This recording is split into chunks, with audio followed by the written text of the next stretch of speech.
세상은요 두 가지 세상으로 나눠질 수 있죠. 보이는 세상과 보이지 않는 세상이 있습니다.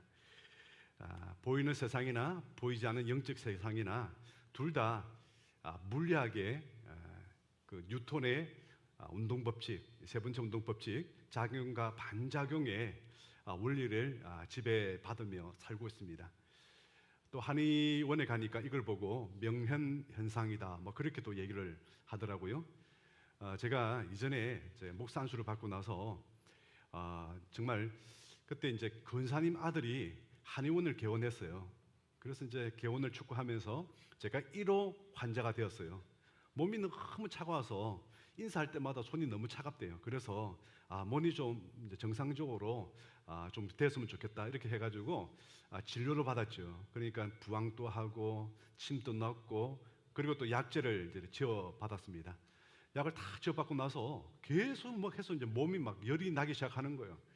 열이 많이 나가지고 머리에 뭐 뽀드락지가 생기고 계속 열이 뭐 펄펄 나는 겁니다. 그래서 전화를 해봤더니 그건 명현 현상이니까 괜찮다고, 몸이 정상적으로 돌아오기 위해서 몸이 지금 뜨거워진 거니까 괜찮다고 그렇게 얘기하는데 지금까지도 몸이 뜨거워가지고 문제가 있습니다. 명현 현상이라 그러죠. 사도 바울은요 지금 에베소에서 복음을 전하고 그리고 두란노 사원을 통하여서 말씀을 가르쳤습니다. 그랬더니 엄청난 부흥이 일어났습니다. 명현 현상, 작용과 반작용이 또한 일어나게 되는 것이죠. 사도 바울의 전도사에게 반대하는 무리들이 지금 일어나고 또 그들이 사람들의 세력을 규합하여서 폭동, 지금 소란이 지금 일어나는 그 말씀이 오늘 본문의 말씀입니다. 그 소란을 일으켜서 예수 그리스도를 믿는 사람들, 제자들을 잡아서 죽이려고까지 하고 있고 그 가운데서 서기관이 나타나서 이 사람들에 대해서 지금 소란을 진정시키고 돌려보냈던 그 사건이 오늘 본문의 말씀입니다. 여러분, 1888년도에 보면은요 이런 기사가 있습니다. 서울에 선교사님들이 지금 언더우드 아펜젤러 선교사님들이 도착했는데 정말 3, 4년 뒤에 어떤 사건이 일어나냐면요 영아 소동 사건이 일어납니다. 이게 뭐냐면은 아이들이 실종이 자꾸 되는 거예요. 영아들이 실종되고 아이들이 사라지고 그리고 연쇄 살인 사건들이 일어나는 겁니다.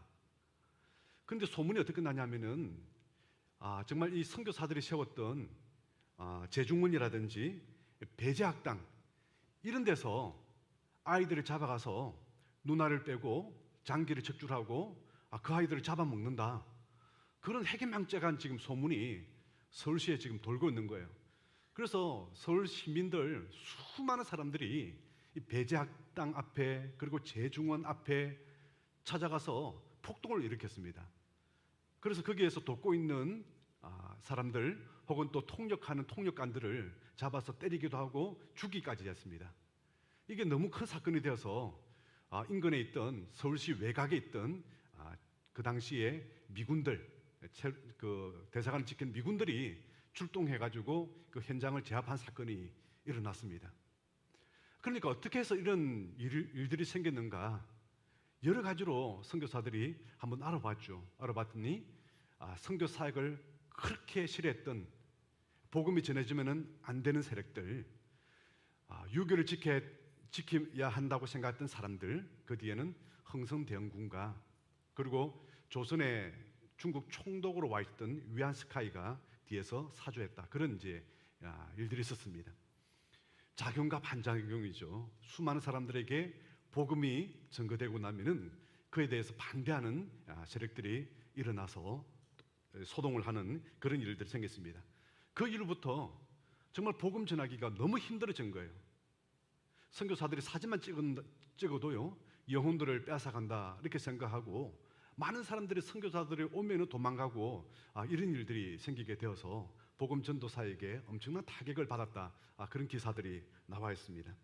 여러분, 이렇게 작용과 반작용입니다. 항상 부흥이 있으면은요 그 뒤에서는 항상 이런 위협과 박해와 핍박들이 따라오는 것이 작용과 반작용이죠. 그러나 여러분, 항상 그럼에도 불구하고 위기를 기회를 바꾸시는 여러분, 우리 하나님을 믿으시길 주의 이름 축원합니다. 그래서 우리 영혼이 잘 되기 위해서는요, 가장 먼저 오늘 본문을 통해서 우리에게 말씀하는 것은요, 우상을 타파하고 시퍼렇게 살아계시는 하나님께 예배해야 된다는 것을 우리에게 말씀하고 있습니다. 수많은 사람들이 사도 바울이 전했던 복음을 받아들였습니다. 그랬더니 그들이 제일 먼저 예수님 믿고 나서 했던 일이 뭐냐면은 자기 집에 모셔놨던 우상을 깨뜨리는 거예요. 우상을 다 없애버리는 거예요. 그리고 더 이상 우상 숭배하러 가지 않습니다. 그리고 마을에 있던 그 우상들이 많이 부서졌습니다. 이런 일들이 사도 바울이 그렇게 말씀을 전한 적도 없는데 자연스럽게 첫째 반응이 우상을 부숴버리고 우상을 없애는 일들이었습니다. 여러분, 그 당시에 에베소에서는요, 옛날에 그런 게 있잖아요. 세계 7대 불가사의 아데미 신전이 거기에 있었습니다. 아르테미스 신전 혹은 다이아나 신전이라고 하죠. 엄청난 신전이 있었는데 그 당시에 이제 이 모든 것을 주관하고 총괄했던 사람이 데메트리오인데 이게 대해서 반대가 된 거예요. 즉 기독교인들이 있는 한 우리 에베소는 망한다. 우리 에베소는 이 신전을 통해서 우리가 먹고 살고 있고 풍요를 누리고 있는데 저 크리스찬 때문에, 저 기독교인들 때문에 우리가 다 망하게 생겼다. 우리 집 밥줄이 끊어지게 생겼다. 결국은 돈이죠. 예. 그래서 사람들을 선동합니다. 저 사람들 때문에 우리 에베소 전체가 지금 망하게 됐으니까 저 사람들을 가만히 두면 안 된다. 그렇게 하면서 군중들을 모아서 그렇게 일어났던 사건들이죠. 그러면서 그들이 또 연설을 합니다. 사도 바울이라는 사람이 에베소뿐만 아니라 소아시아 전체를 다니면서 사람의 손으로 만든 것은 신이 아니다, 가짜다, 그렇게 지금 외치고 있다. 맞는 말이죠. 그럼에도 불구하고 자기들이 듣기에는 굉장히 기분 나쁜 말들입니다. 그래서 그들과 함께 우상을 숭배하는 사람들이 지금 들고 일어나는 일들이 생겼다는 것입니다. 여러분, 예수님을 믿고 나면은 가장 첫 번째 버려야 될 것은 우상 숭배를 버려야 될 줄 믿습니다. 이거는 자연적인 현상입니다. 진짜 하나님을 만나면은 가짜를 버리는 것이 그건 당연한 거 아닙니까? 예, 가짜를 버리는 것이 지극히 정상입니다. 여러분, 우리가 성경을 읽어서 한번 보십시오. 구약 성경의 열왕기사랑이라든지 또 역대서를 읽어보면요, 왕들을 평가할 때 딱 두 단어를 평가합니다. 이 사람은 다윗의 길로 행하였고 그러나 산당은 버리지 못하였더라, 해파이지 못하였더라. 딱 두 말씀을 하고 있어요. 다윗의 길로 걸어갔느냐, 아니면은 다윗의 길 말고 여로보암의 우상 숭배의 길로 걸어갔느냐, 이것도 하나고요. 또 하나는요, 산당을 해파했느냐, 아니면 그냥 산당을 그냥 두느냐. 여러분, 다윗의 길로 걸어가는 것은 여러분 잘 아실 것입니다. 그런데 왕을 평가할 때 반드시 들어가는 게 산당을 해파했느냐, 그냥 두느냐. 이걸 갖고 하나님께서는 왕을 평가했다는 겁니다. 여러분, 산당 이러면은 우리가 생각하면은 예루살렘에 성전이 있고 산당은 뭐 기도원 그 정도 되지 않을까? 그 나이브하게 좀 생각합니다. 그럼 그렇지 않습니다. 이 산당은요, 전에는 뭘로 한양이냐면은 그 지역의 주민들이요, 거기에다가 바알과 아세라 신전을 세워놓고 거기에서 제사를 드렸던 곳이 바로 그 산당들입니다. 그 산당들을 이제 나라가 바뀌면서 이스라엘 백성들이 찾아가서 제사를 드리는 곳이 됐죠. 그런데 여전히 제단을 만듭니다. 크게 만들었어요. 제사장을 네 지파 사람을 제사장을 세운 게 아니라 그들이 각기 이익에 맞는 사람을 그냥 알아서 제사장으로 세웁니다. 그리고 제단 옆에는요, 큰 바알상과 큰 아세라상을 세워놓고 제사를 드리는 거예요. 바알상은요, 풍요를 상징합니다. 돈을 많이 벌어서 복을 받기 위해서는 여 앞에 가서 빕니다. 그리고 다산을 위해서는요, 이 아세라 목상 앞에 가서 그들은 또 비나이다를 하고 있습니다. 그리고 제물로 갖고 제사를 지내고요, 혹시 이것도 따르지 않으면은 거기에 신전 안에 가면은 행음을 하는, 거기 기생들과 행음을 하는 곳이 있습니다. 행음을 합니다. 얼마나 영적으로 육체적으로 타락시키는 것이 이 산당이었습니다. 그래서 산당을 해파라고 말씀을 하는데 사람들이 너무나도 많이 거기 따르기 때문에 왕들도 쉽게 해파하지 못하고 그랬습니다. 요시야 왕 때 해파를 했죠. 그만큼이나 해파하기 어렵던 게 바로 산당인데요. 그 사람들이 어디 갑니다. 자네 지금 어디 가나? 어휴, 산당에 가서 기도하러 가네. 산당에 요즘 문제가 좀 뭐 생겨가지고 하나님 앞에 기도하러 가네. 산당에 기도하러 가네. 말은 하나님께 기도하러 간다. 이러고 어떻게 합니까? 제물을 드리고 바알 앞에서 기도합니다. 우리 가정에 우리 아들 복을 주십시오. 그렇게 기도하는 거예요. 우리 딸 애를 잘 낳게 해주십시오. 그렇게 아세라신을 같이 비는 거예요. 말은 하나님 앞에 기도한다면서 내용은요, 바알과 아세라를 따라서 섬겼던 거예요. 이게 바로 우상 숭배였습니다. 이스라엘 백성들은요, 내내 우상 숭배를 했습니다.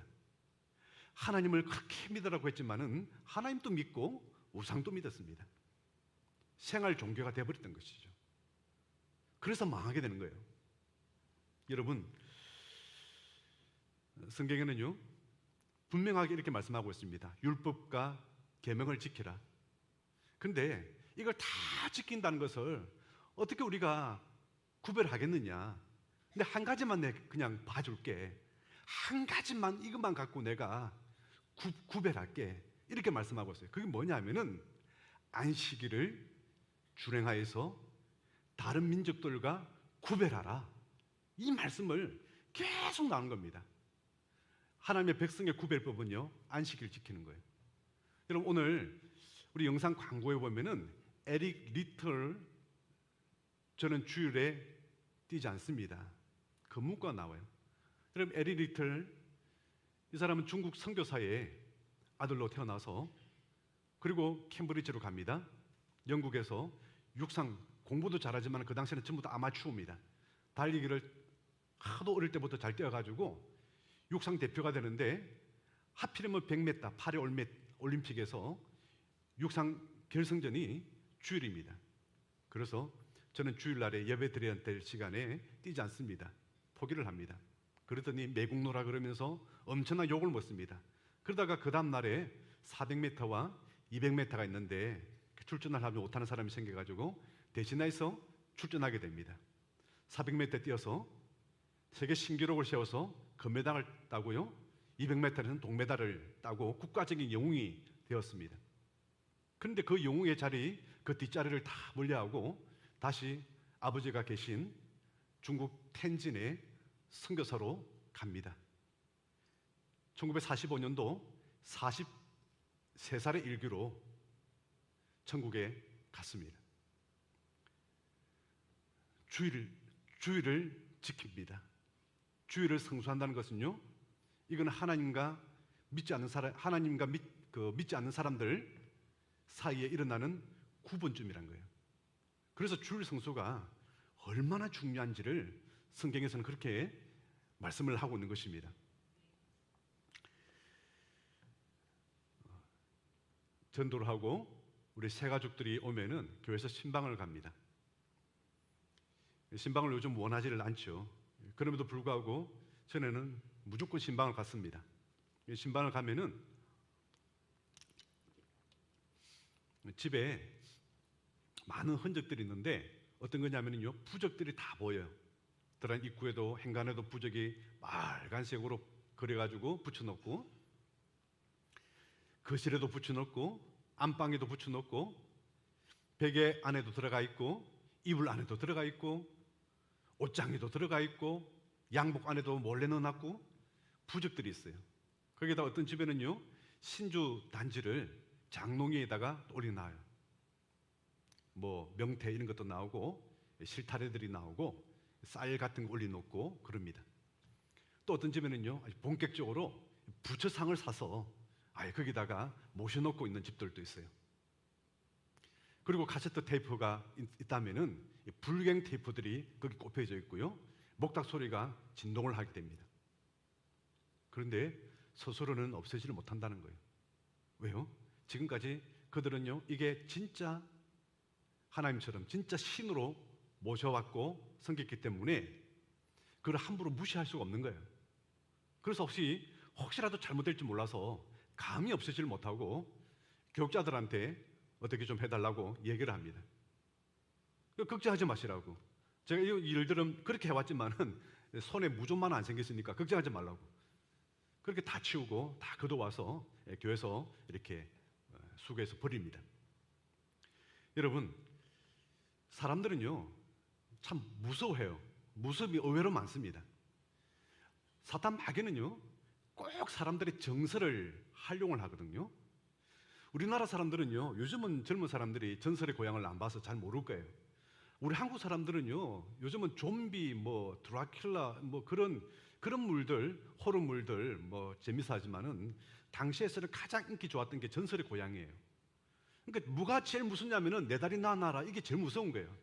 이게 제일 무서운 것이고, 저승사자 나타나면 제일 무서운 것이지, 뭐 다른 것은요 한국 정서에서는 별로 무서운 게 없어요. 근데 미국 사람들한테 내 다리 나나라면 깍깍하고 웃는 거예요. 저게 우습다고. 나라마다 정서가 다른 거예요 이게. 그걸 사탄은 이용하는 것이죠. 여러분, 지금 이 시대의 우상은, 우리 젊은 사람들의 우상은 저는 한 두 가지로 지금 생각하고 있습니다. 첫 번째는요 진화론적인 발상에서 나왔던 UFO 신봉입니다.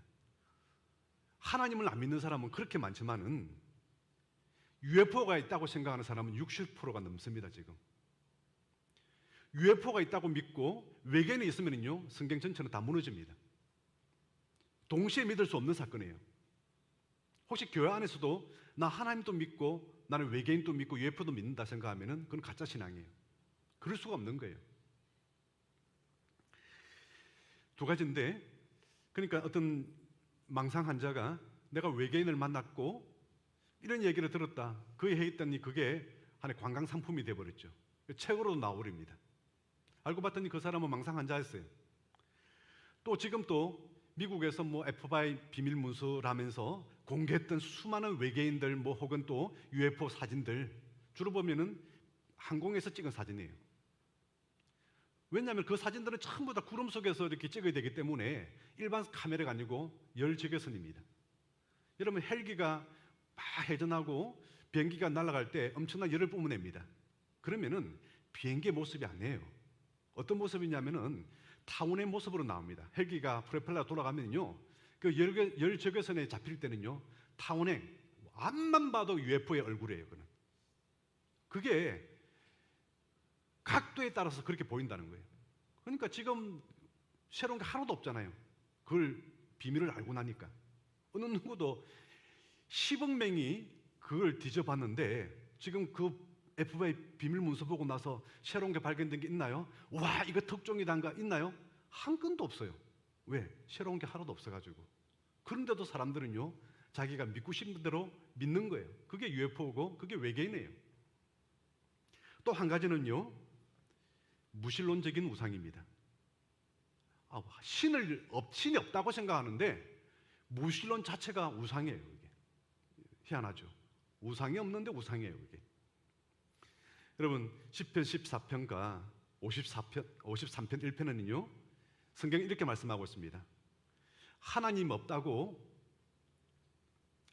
하는 사람들을 무신론자다 이렇게 표현하지 않고 어리석은 자다 이러면서, 어리석은 자는 그의 마음에 이르기를 하나님이 없다 하도다 이렇게 말씀하고 있어요. 왜 그러냐면요 우리 하나님은 분명하게 하나님이 계시다는 것을 말씀하시기 위해서, 계시하기 위해서 자연, 우주, 환경, 이 모든 것에 대해서 다 드러나게 했었습니다. 도무지 제대로 과학을 하면 할수록 이게 저절로 일어날 수 없다는 사실을 다 알고 있어요. 여러분, 지금 우리는 못 느끼지만은요 이 지구가요 태양 둘레를 돌고 있는데 1시간에 100만 킬로를 지금 달려요. 지금 여러분, 우리가 차가 얼마나 빠릅니까? 그래도 60km, 뭐 100km 되는데요 100km가 아니고 거의 100만 킬로로 지금 달리고 있어요. 지금 시속 100만 킬로면요 이거는 눈 깜빡할 시에 지나가기 때문에 지구 바깥에서 보면은요 이걸 지금 우리가 체감할 수 없는 겁니다. 엄청난 속도로 지금 공전하고 있어요. 그런데 이게요 조금이라도 속도가 떨어지면 어떻게 돼요? 태양으로 점점 줄어듭니다. 그래서 지구는 불에 타 끝납니다. 그리고 속도가 조금이라도 늦으면요, 태양 둘레 밖으로 튀어나가면서 결국은요, 얼음 덩어리가 돼버립니다. 근데 정확하게 둘레를 돌고 있는 거예요, 이게. 신기하지 않아요? 하나님이 그렇게 만드시기 때문에 이렇게 우리가 살고 있는 거예요, 지금. 그리고 사람들은요, 다른 어떤 고동 생물들도 위기가 닥친다고 해서 신을 부르지는 않아요. 제사도 지나지 않습니다. 원숭이, 고릴라, 침팬지가 그런 일은 없습니다. 그러나 가장 미개한 인간이라 할지라도, 가장 전능적인 지능을 가졌던 사람이라도 하나님을 믿습니다. 위기가 닥치면 하나님을 모르면 자기 마음속에 있는 신을 부릅니다. 왜 그러냐면은 사람의 마음에는 하나님 말고는 채울 수 없는 공간, 하나님만이 채울 수 있는 그 공간이 있다는 얘기입니다. 그래서 하나님 없다는 사람을 불신자 그렇게 우리가 이해하는 게 아니라 하나님은 분명하게 어리석다라고 말씀을 하는 것입니다. 여러분, 그렇기 때문에 우리 영혼이 잘 되기 위해서는요, 우상을 해파하고 정말 시퍼렇게 살아계시는 하나님께 예배해야 될 줄 믿습니다. 그리고 또한 우리가 범사가 잘 되기 위해서는요, 위기를 기회로 만드시는 하나님을 바라봐야 됩니다. 에베소 시내가 지금 요란합니다. 수많은 사람들의 폭동이 지금 일어나서 제자들을 붙들어 갔습니다. 그리고 제자들을 공개 재판하듯이 그 사람들을 죽이려고 하고 있는 가운데 하나님은 서기장을 예배시켰습니다. 서기장이 뭐 하는 사람이냐면은 에베소시의 시장입니다. 혹은 또 의장이죠.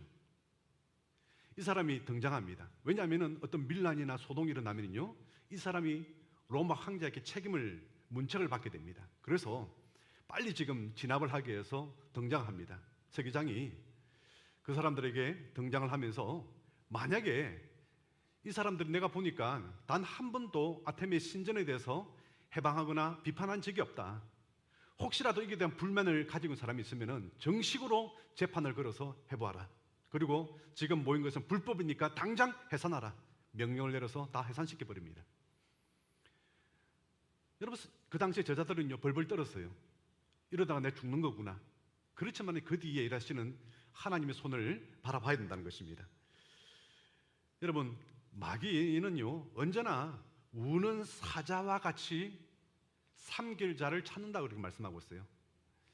그제 에덴이 아내랑 이야기하는 걸 들었습니다. 무슨 얘기를 하냐면은, 엄마, 나는 이 소리 듣고 나서 예배 드릴 때 정말 물리적으로 잠을 못 자서 그런 거 빼고는 한 번도 존 적이 없다, 이렇게 얘기를 하는 거예요. 그러고 보니까 에덴이가 예배를 참 잘 드리고 존 적이 없는 것 같아요. 무슨 얘기를 들었는데, 그러니까 엄마, 내 어릴 때에 졸고 있으니까 이 얘기를 했어. 무슨 얘기냐? 정말 베드로전서 5장 8절에 나오는 것처럼 졸고 있으면은 사탄이 다니면서 내가 오늘 누구를 먹을까 우는 사자같이 삼킬 자를 참고 있는데 바로 너구나 하면서 그 얘기를 했다는 거예요. 너무 두려워가지고 그 후부터는 졸음만 오면은 난 사탄에게 잡아먹히는 거구나 생각하고 정신을 차리고 예배를 드렸다는 거예요. 그래서 여러분, 예배를 위해서는요, 최상의 컨디션으로 와야 돼요. 사탄에게 안 잡아먹히려면요. 주일날 새벽 기도가 없는 이유가 뭔지 아세요? 이 시간에 최상의 컨디션으로 와서 예배 드리라고 단 한 사람도 조는 사람이 없도록 하기 위해서 여기다가 집중을 하는 거예요. 다른 시간하고는요, 바꿀 수가 없는 시간이에요. 이 예배 시간은요, 정말 다른 어떤 예배와도 바꿀 수 없고 어떤 중요한 것도 바꿀 수 없는 시간이기 때문에 가장 맑은 정신일 때에 예배 드릴 수 있도록, 그래서 사탄의 밥이 되지 않기 위해서 우리는 정신을 차리고 예배를 드려야 될 줄 믿습니다. 우는 사자와 같이 삼킬을 찾는데, 이 사자는요, 이 사람들을 동원시키고 소란시켜가지고 크리스찬들을, 믿는 사람들을 박해하려고 했지만은, 그러나 하나님께서는 서기장을 등장시켜서 모든 것을 다 끝내버립니다. 이게 바로 하나님의 손길 일어난 것입니다.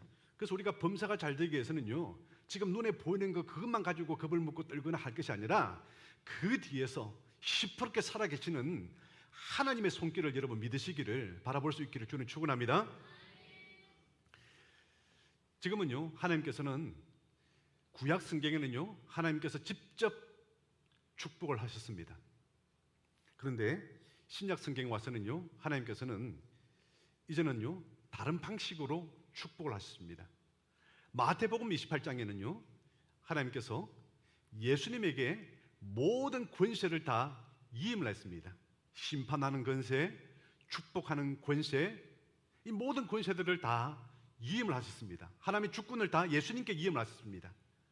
그러므로 너희는 가서 모든 민족으로 제자로 삼아 아버지와 아들과 성령의 이름으로 세례를 주고 내게 분배한 모든 것을 다 가르쳐 지키게 하라. 볼지어다 내가 세상 끝날까지 너희와 항상 함께 있을 것이다. 이렇게 말씀을 했는데 하나님께서는요, 어떤 사람과 함께 하느냐? 여러분 성경에 보십시오. 성경에 항상 형통하 있더라 단어 앞에서는요, 하나님께서 요셉과 함께 하심으로 요셉이 형통하 있더라. 하나님께서 여호수아와 함께 하심으로 여호수아 일생이 형통하 있더라. 할렐루야. 하나님께서 다니엘과 제 친구 다니엘과 함께 하심으로 다니엘이 한평생 형통하 있더라. 할렐루야. 항상 함께 하심으로 이렇게 말씀하고 있어요. 신약 성경에 이 모든 권세를 예수님께 줬는데 예수님께서는요, 매뉴얼을 만들어 줬어요. 무슨 매뉴얼이냐? 내가 이럴 때 함께 하겠다. 매뉴얼을 만들어 줬어요. 근데 예수님의 매뉴얼은요, 함께가 한 10개 넘으면 외우기도 힘들 텐데 감사하게도 딱 한 가지만 제시하셨어요. 이때만 내가 함께 하겠다. 이렇게 말씀을 하고 있는 거예요. 이때. 그래서 내가 복을 주겠다. 언제요? 지상 명령에 순종할 때 그 교회에 내가 함께 할 것이고 지상 명령에 순종하는 그 성도와에게 내가 함께 있어서 필요한 모든 것을 다 채워주겠다라고 말씀을 하는 거예요. 여러분 우리가 열심히 수고하면요, 내 노력으로 조금 성공할 수 있어요. 그러나 하나님의 주권으로 엄청나게 성공하는 것은요, 하나님의 도우심 없이는 불가능합니다. 하나님의 주권을 여러분 믿으시기 바랍니다. 우리가 생각하는 대로 하나님은 복을 주지 않어요. 내 생각대로 잘 믿으면 복을 잘 주실 것 같은데 내 생각대로 잘 믿는다고 복을 주지 않습니다. 매뉴얼대로 믿어야만 복을 받습니다. 매뉴얼이 중요한 거예요. 매뉴얼이 뭐예요? 성경입니다. 이 성경을 여러분 잘 안 보니까 목사를 세우신 것이죠. 예수님에게 이임한 것처럼 우리 동산교회는 김종수 목사에게 이임하여서 지금 얘기를 하고 있는 거예요. 지금 말씀을. 매뉴얼은 뭐예요? 우리는요, 매뉴얼도 모르고 자기 생각이 그냥 주장해요. 교회 봉사를 많이 하면 복을 받는다. 틀린 말이 아닐 수 있습니다. 그러나 틀렸습니다.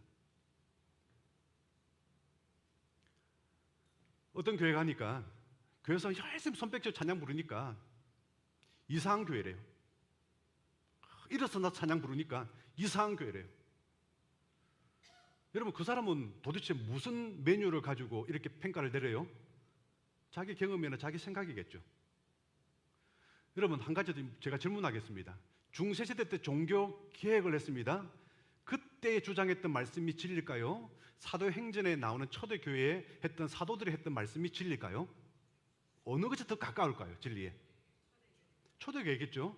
그래서 우리 동산교회는 사도행전 29장을 써내려가는 초대교회의 원행을 가지고 지금 나아가고 있습니다. 중세는요, 너무 많이 일그러졌어요. 성당들을 통해서, 캐톨릭을 통해서. 바로 세운다고 세웠지만은 너무 많이 일그러졌어요. 그게 성경의 원행은 아닙니다. 여러분, 예를 들어서 한번 볼까요? 교회들마다 합창단이 있습니다. 찬양대라고 하죠. 우리 동산교회는 없어요. 중창팀이 있습니다. 어느 것이 더 성경적일까요? 성경에 나온 데만 얘기합시다. 성경에 찬양단, 찬양대 나오나요? 나온다고 주장하는 사람 있을 거예요. 없어요. 구약 성경에 보십시오. 신약에는 아예 그런 거 없으니까 구약 성경을 볼까요? 성전이 있고요. 288명의 레위 지파 중에서 노래하는 자를 뽑았어요. 몇 명이라고요? 288. 우와, 웅장한 찬양대가 이제 성가대가 만들어졌구나. 아니라니까요. 288명을요 24개 반차로 나눴어요. 반차가 뭐네요? 조직을 세웠다는 거예요. 24개 팀으로. 그러니까 한 팀당 몇 명이에요? 12명의 중창팀이에요. 1년에 2분 돌아가면서 12명씩 와서 성가대 예배하는 거예요. 제사 드릴 때 찬양을 하는 거예요. 몇 명이 왔다고요? 12명. 예를 들어서 우리가 듣기에는요, 찬양은 우리가 듣기 좋아야 될까요? 하나님이 듣기 좋아야 될까요? 분명히 해야 됩니다.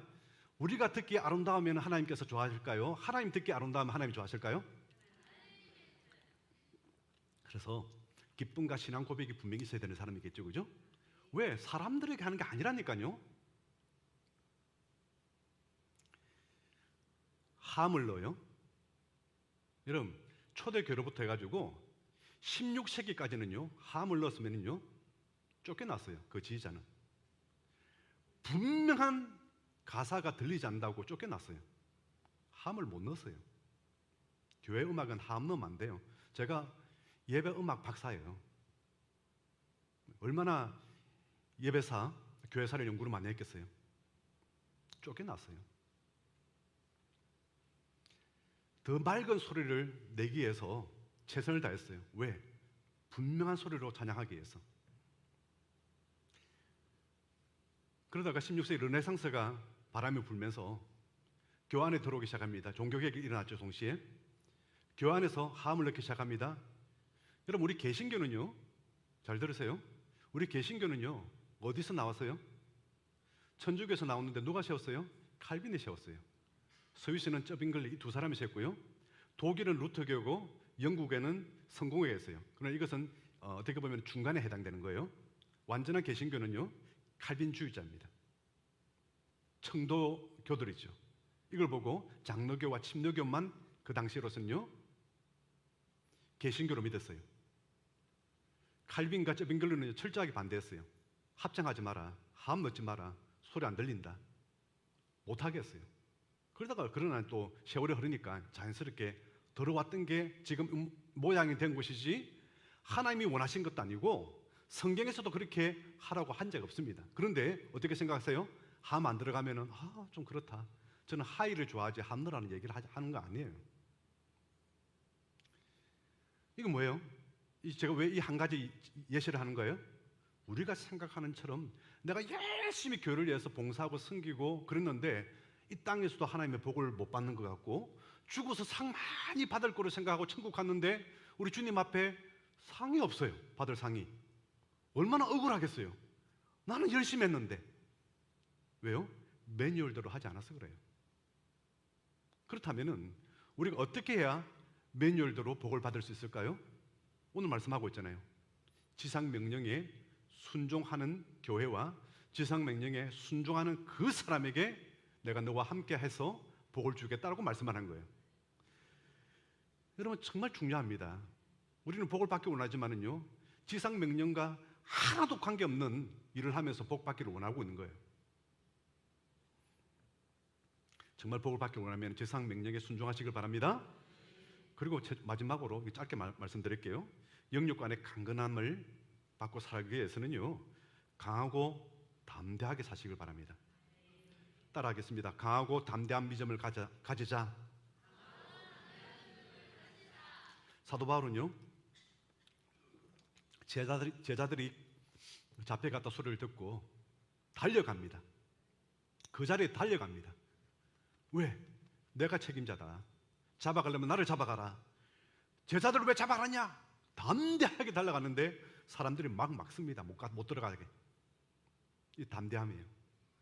여러분, 여호수아가 두렵고 떨었습니다. 여러분, 우리 몸은요, 지금 암이 우리 몸에 있다 그랬잖아요, 그죠?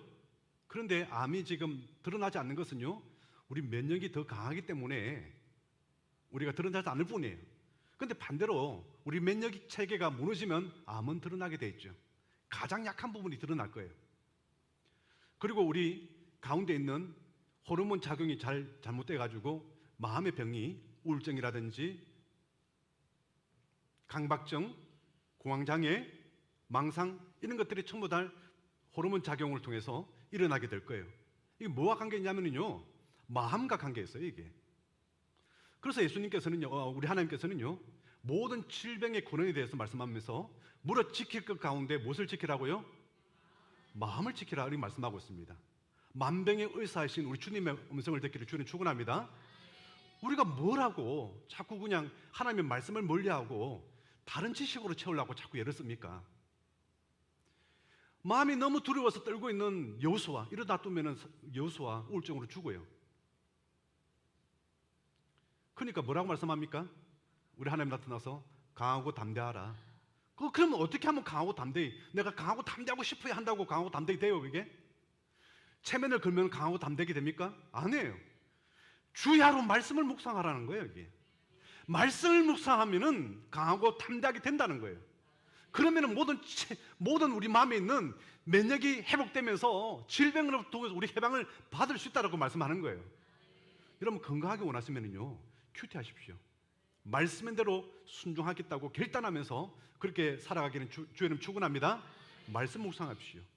1년에 10독씩 하십시오. 나는 마음이 아픈 사람입니다. 1년에 10독 하십시오. 10독이 되나요? 네, 충분히 됩니다. 마음만 먹으면 다 됩니다. 하십시오. 왜 해보지도 않고 뭘 이렇게 자꾸 안 된다고 얘기합니까? 그리고 진짜 복을 받기 원한다면요, 오늘 제가 매뉴얼대로 설명했던 것처럼 신약 성경에는 단 한 번도 다른 일에 대해서 예수님께서 함께한다 하신 적이 없습니다. 지상명령, 복음 전도에만 그때를 위해서 내가 함께 하시고 그 필요한 것들 채워줄 것이고 그 위에 내가 복을 줄 것이다 이렇게 말씀을 하고 있는 것입니다. 동산교회의 존재 목적은 그 이유 때문에 존재하고 있는 것입니다. 할렐루야. 그래서 오늘 이 마음의 자체를 가집시오. 여러분들은 예수님을 믿는 순간부터 예수님의 제자예요. 저는 왜 제자를 훈련하느냐? 제자인 걸 모르는 여러분에게 제자임을 일깨워 주는 거예요. 제자답게 강하고 담대하게 복음을 위해서 살아갈 때 우리 주님께서 여러분과 함께 하시고 여러분의 영혼과 여러분 육체와 여러분 정신, 마음 모든 것을 살려주시고 회복시키시고 여러분에게 형통하는 그런 복을 줄 믿습니다. 우리 찬양을 하도록 하겠습니다. 피난처 되시는 주 예수. 중국에 있는 지하 교인들이 손뼉을 치면서 가장 뜨겁게 불렀던 찬양이 바로 이 찬양들입니다. 지금 선교사님들이 중국에서 다 쫓겨났어요. 그럼에도 불구하고 지하 교인들이 이 찬양을 지금 부르고 있습니다. 함께 찬양하겠습니다.